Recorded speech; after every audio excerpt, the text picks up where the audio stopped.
துதி செய்யத் தொடங்கியதும் எதிரிகள் தங்களுக்குள் வெட்டுண்டு மடியச் செய்தி.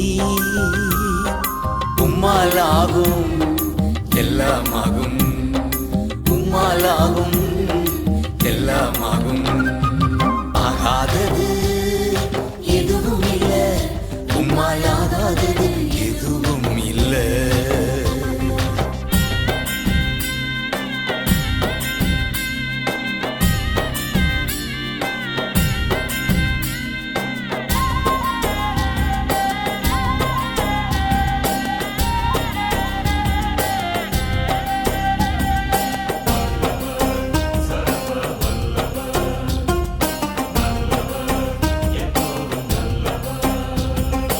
அலங்கார வாசலிலே அலங்கோல முடவன் என்று நடந்தானே இயேசு நாமத்தில்.